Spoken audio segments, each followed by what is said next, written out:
लगा दो आग पानी में, कहानी उसे कहते हैं, और छीन लो वर्दी, जवानी उसे कहते हैं। नमस्कार, स्वागत है आपके अपने प्यारे YouTube channel Ajay academy and motivator में। साथियों, आज हम इस वीडियो में 41,500 वाला जो पेपर हुआ था, यानी 2018 में 25 अक्टूबर 2018 का जो पेपर हुआ था, उसमें हम हिंदी के प्रश्न सॉल्यूशन करेंगे। हिंदी के जितने भी क्वेश्चंस आए थे 37 क्वेश्चन, उनका हम सॉल्यूशन देखेंगे, किस प्रकार से कहाँ से कैसा क्वेश्चन पूछा गया था।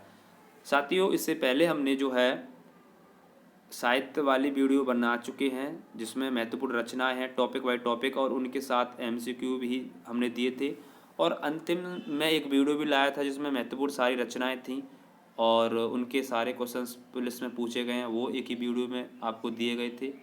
इसके अलावा ज्ञानपीठ पुरस्कार, साहित्य अकादमी, व्यास, ये सारे पुरस्कार जो है एक वीडियो में मैंने आपको अपलोड कर दिया था आपके लिए, उसको भी देख लेना। वहाँ से 3-4 क्वेश्चंस आते हैं पेपर में, आपकी बहुत हेल्प हो जाएगी, आपको मदद मिल जाएगी, आपका समय बर्बाद नहीं होगा। आपकी वहाँ अगर आपको आता है तो आपकी प्रैक्टिस हो जाएगी, नहीं आता है तो नोट डाउन कर लें और बार बार प्रैक्टिस करें, उन्हीं में से आ जाएगा।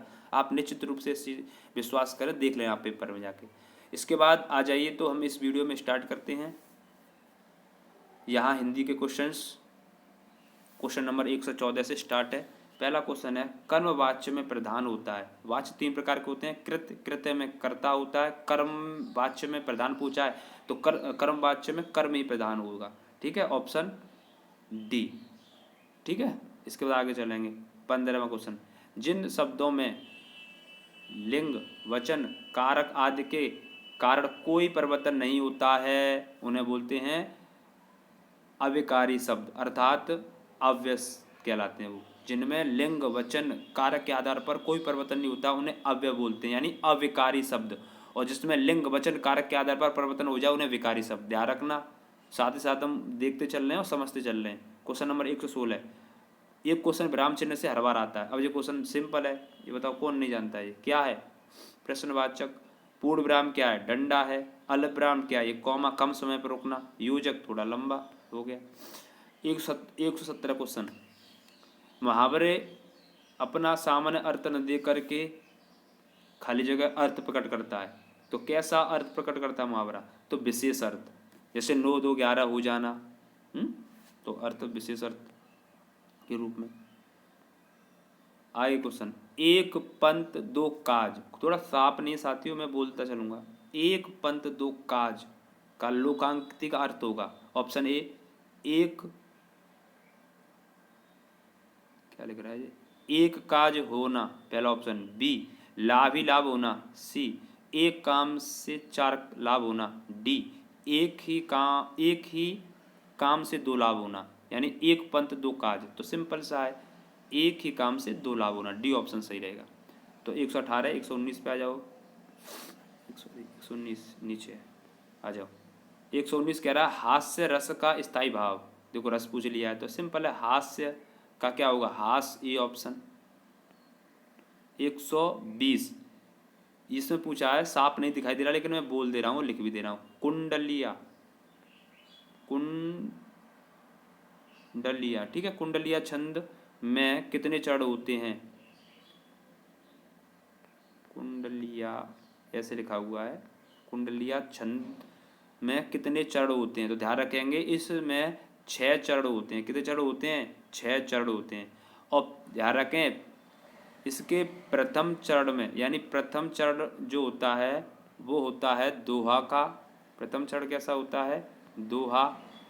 और इसके बाद में अंतिम चरण जो होता है वो रोला से बना होता है। अंतिम किससे बना होता है? रोला से। तो ऐसे भी क्वेश्चन आ सकता है अगली बार में कि कुंडलिया छंद जो है किन से मिलके बना होता है? तो दोहा और रोला से। चरण कितने होते हैं? तो 6 होते हैं। समझ गए साथियों? आगे आ जाओ। क्वेश्चन नंबर 121 कह रहा है, वर्णों के एक से अधिक बार आवृत्ति किस अलंकार को दर्शाती है? यानी एक वर्ण की आवृत्ति बार बार होती है तो क्या होता है? अनुप्रास अलंकार होता है। ठीक है।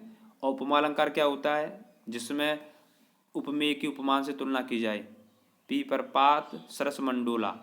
रूप अलंकार जिसमें समानता हो यानी भिन्नता नहीं हो, जैसे चढ़ कमल बंधु हरिराई। ऐसे श्लेष अलंकार क्या होता है, रहीमन पानी राखी बिन पानी सब सूल, पानी गए नवरे मोती मानस चून, ऐसे करके इसका एग्जाम्पल है। तो वर्णों की बार बार आवृत्ति अनुप्रास। 122 शब्द की सबसे छोटी इकाई क्या कहलाती है, तो क्या कहलाती है, वर्ड या अक्षर, ध्यान रखेंगे, वर्ड या अक्षर।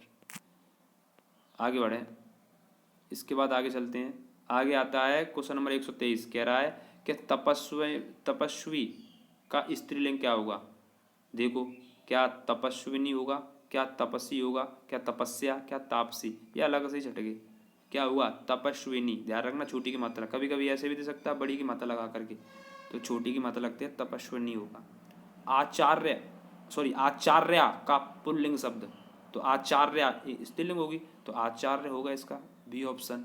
बहुत ही सरल क्वेश्चन आते हैं हिंदी में, ध्यान रखना, नेगेटिव मार्किंग होती है, आराम से साफ सफाई से आंसर करना है।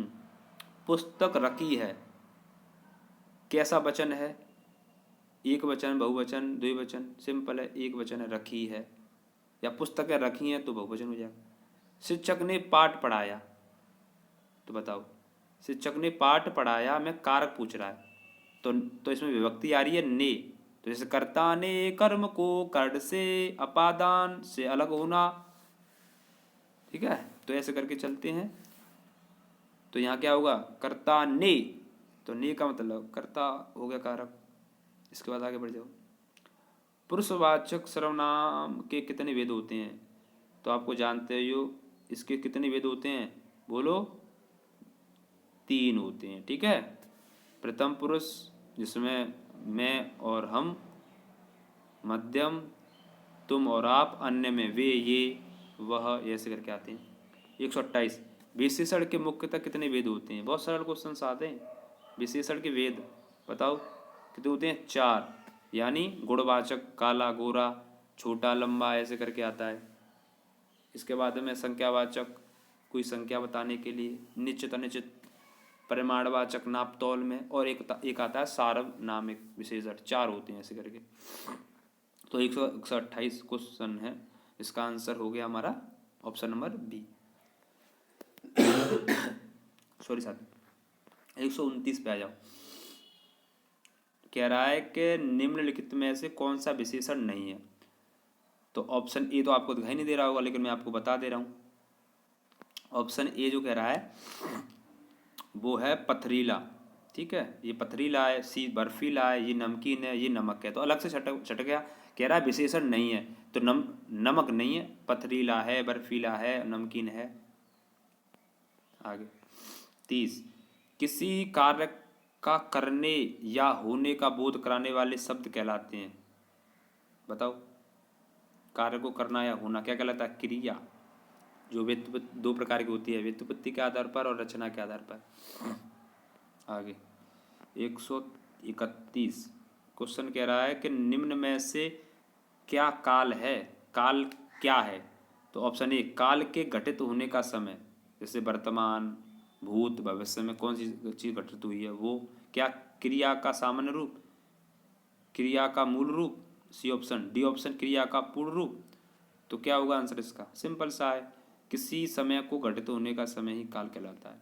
132 संस्कृत भाषा से हिंदी में बिना परिवर्तन के प्रयुक्त होने वाले शब्द कहलाते हैं, सीधे संस्कृत से हिंदी में आ जाते हैं तो तत्सम कहलाते हैं।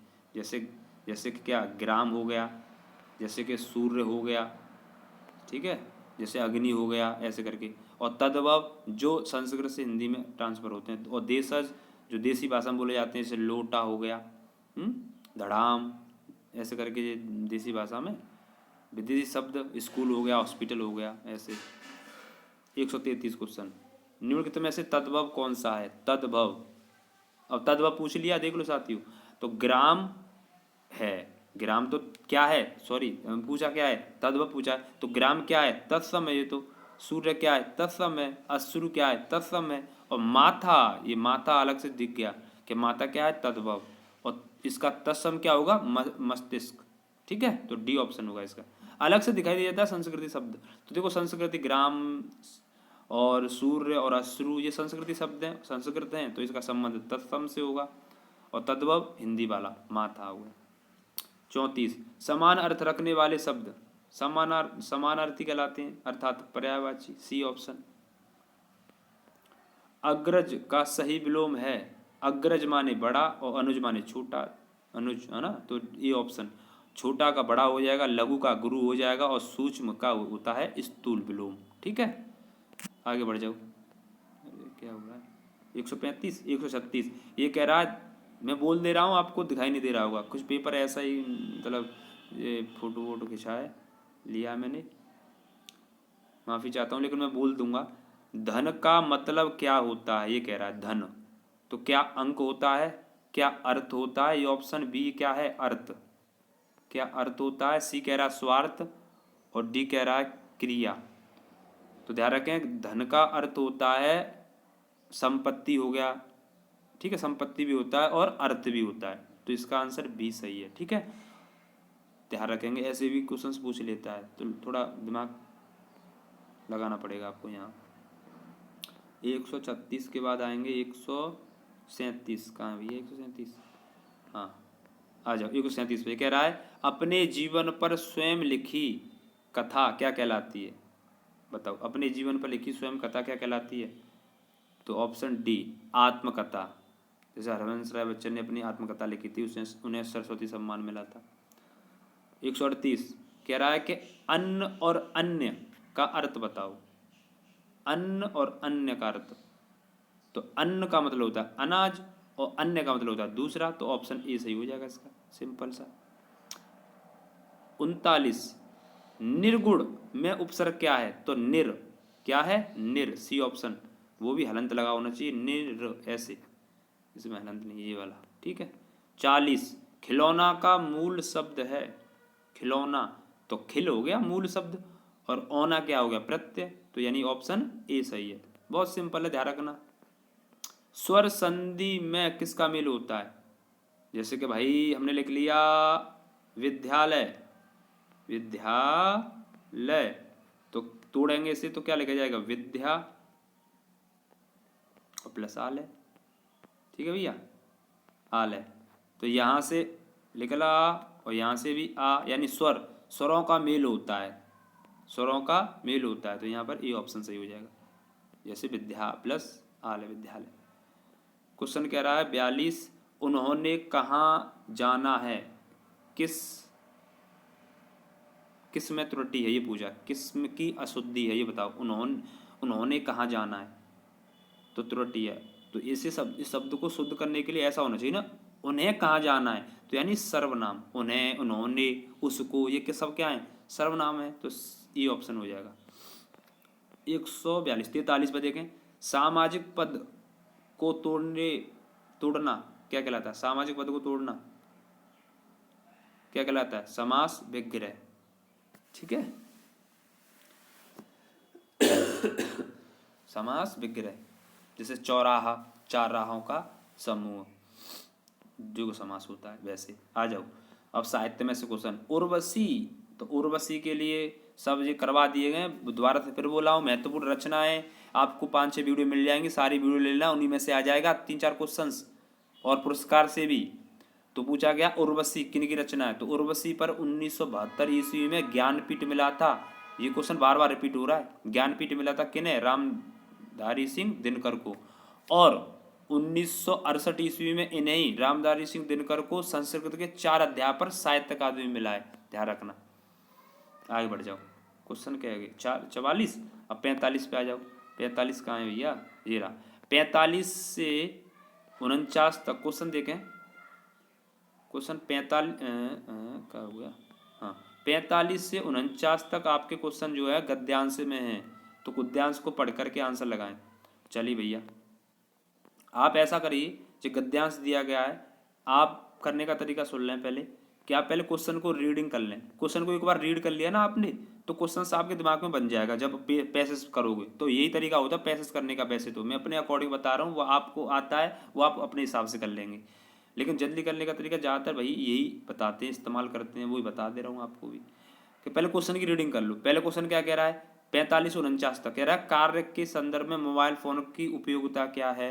अच्छा पहला ये 45 क्वेश्चन कह रहा है। आगे और क्वेश्चन क्या कह रहे हैं, आगे क्वेश्चन कहेंगे जी, आगे क्वेश्चन कह रहे हैं 46, व्यस्तता की स्थिति में मोबाइल फोन के कारण क्या क्या होता है। व्यस्तता हो जाती है तो फोन के कारण क्या होंगे, ये भी क्वेश्चन है। एक क्वेश्चन ये भी है, मोबाइल फोन जहाँ सुखद है वहीं, एक ये भी क्वेश्चन है। और कौन सा, मोबाइल फोन के प्रयोग में सावधानी बरतने से क्या होगा।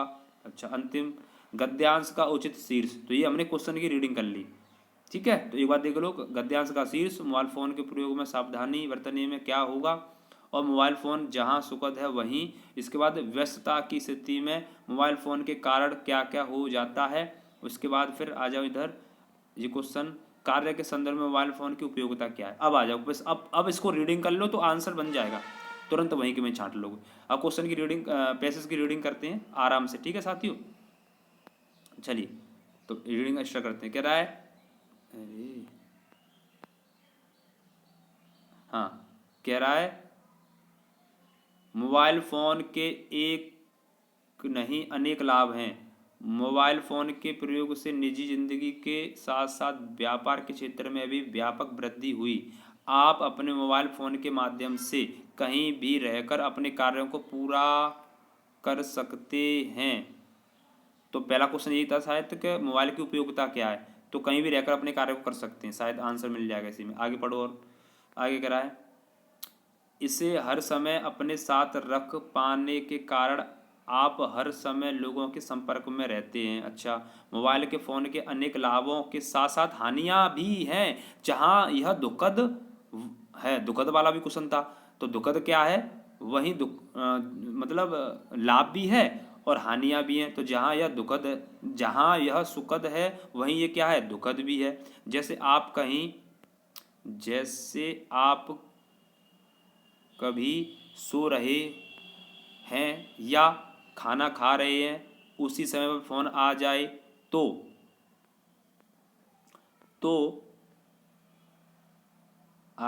तो काफ़ी बुरा लगता है। लगता है नहीं लगता है, खाना खा रहे हो या कोई तभी फ़ोन आ जाए।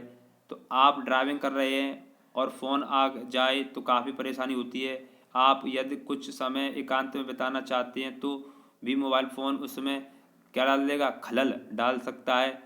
कई बार तो आप बहुत व्यस्त, एक व्यस्त वाला भी क्वेश्चन था, व्यस्त होते हैं और मोबाइल फ़ोन के कारण व्यवधान पड़ जाता है। तो व्यवधान वाला भी क्वेश्चन था, तो मोबाइल के कारण व्यवधान पड़ जाता है। अर्थात मोबाइल फ़ोन का हर वक्त साथ रहना जहां लाभकारी है वहीं यह परेशानी का कारण भी बन जाता है। ध्यान रखना, कोई किसी चीज़ में लाभ भी है तो हानि भी है, वही कह रहा है पैसेज का मैसेज। लेकिन यह हर सिक्के के दो पहलू होते हैं। अगर हमें फ़ोन के लाभ उठाने हैं तो कुछ परेशानियां उठानी ही पड़ेगी। वैसे मोबाइल फ़ोन के प्रयोग से हमें लाभ ही अधिक है, बस हमें इनके प्रयोग में कुछ सावधानियां रखनी होंगी। मोबाइल फ़ोन से वैसे लाभ है, हमें सावधानियां रखेंगे तभी मिल सकता है लाभ। अब हमने रीडिंग कर लिया, क्वेश्चन एक बार फिर देख लो। कह रहा है कार्य के संदर्भ में मोबाइल फ़ोन की उपयोगिता है। अब ऑप्शन देखो, कहीं भी रहकर कार्य पूर्ण कर सकते हैं। अच्छा, खूब बातें कर सकते हो भी, ये तो वैसे ही गलत है, ध्यान रखना। हाँ, नेट का कुशल प्रयोग कर सकते हो। अच्छा, पैसों का लेन देन कर सकते हो, हाँ ठीक कर सकते हैं। लेकिन सबसे उपयोग क्या है पैसे में, कह रहा है कहीं भी रह करके कार्य को पूर्ण कर सकते हो, इसीलिए ऑप्शन नंबर ए। इसके बाद आ जाओ 46 पर। कह रहा है 46वां, व्यस्तता की स्थिति में मोबाइल फ़ोन के कारण क्या हो सकते हैं। व्यस्तता की स्थिति में क्या कारण हो सकते हैं, लाभ हो सकता है व्यस्त। अच्छा, बी कह रहा है कि सहायता मिल सकती है। सी कह रहा है आराम से मिल सकती है, आराम मिल सकता है। डी कह रहा है व्यवधान उत्पन्न हो सकता है। तो व्यस्तता की स्थिति में मोबाइल फ़ोन का के कारण है कि व्यवधान बढ़ जाएगा, तुम्हारी शांति में व्यवधान। 47, मोबाइल फ़ोन जहाँ सुखद है वहीं क्या है बताओ, संतोष है नहीं, आरामदायक है नहीं, क्या है, दुखद है। भाई जहाँ सुख है वहाँ दुख भी है। 48, मोबाइल फ़ोन के प्रयोग में सावधानियां बरतने से क्या होगा। सावधानी बरतोगे तो क्या होगा, लाभ होगा। ऑप्शन ए पैसेज में कहा गया है। आगे, गद्यांश का उचित शीर्षक क्या है। तो क्या है, सब जानते हो, मोबाइल फ़ोन, डी ऑप्शन। आगे बढ़ जाओ। अब आगे अंतिम क्वेश्चंस आपका इस वीडियो का, कह रहा है कौन सी कृति महादेवी वर्मा की है। बार बार फिर कह रहा हूँ, वो वीडियो पड़ी हुई है रचना की, साथियों इसी चैनल पर अजय अकेडमी मोटिवेट पर देख लेना, बहुत फ़ायदामंद होगा। 3-4 क्वेश्चन हर बार आते हैं, 4-5 क्वेश्चन देख लेना, भला हो जाएगा। बहुत शॉर्ट नोट्स में डाले हैं और आप उनका रिवीजन कर लोगे तो उन्हीं में से आ जाएगा। तो महादेवी वर्मा की रचना पूछी है, तो महादेवी वर्मा जिन्हें आधुनिक युग की मीरा कहा जाता है, जिनकी रचना है निहार, नीरजा, सांध्य गीत और दीपशिखा, मेरा परिवार, अतीत के चलचित्र, पथ का साथी और यामा। यामा रचना पर इन्हें जो है ज्ञानपीठ मिला था 1982 ईस्वी में, ध्यान रखना। पहली ऐसी कवियत्री थी जिन्हें ज्ञानपीठ मिला, किन्हें, महादेवी वर्मा को, 1982 में, यामा पर, ध्यान रखेंगे। ठीक है, तो इसका आंसर निहारिका। ठीक है, निहारिका इनकी क्या रचना है, निहारिका पहली रचना, निहारिका इनकी क्या है, पहली रचना। इसके बाद साकेत भी पढ़ लो, ये मैथिली गुप्त की है, जिन्हें अवार्ड मिला था, मंगला प्रसाद अवार्ड। और कामायनी काव्य है जयशंकर प्रसाद का, और प्रिया प्रवास जी हरिओत साहब की है। ठीक है साथियों, तो इस वीडियो में हमने 2018 का जो पेपर है हिंदी का, उसके 37 क्वेश्चंस किए हैं। साथियों वीडियो अच्छा लगा तो सभी साथियों को शेयर करें, जिससे कि वो उनका भी भला हो सके और उनका भी अच्छे से रिवीजन हो सके। चलिए साथियों, ऐसे में टॉपिक वाइज टॉपिक भी ला रहा हूँ और आपको पेपर भी साथ ही साथ लाता रहूँगा जैसे मुझे समय मिलता रहेगा। तो चलिए साथियों, जय हिंद, जय भारत, वंदे मातरम, जय सीताराम।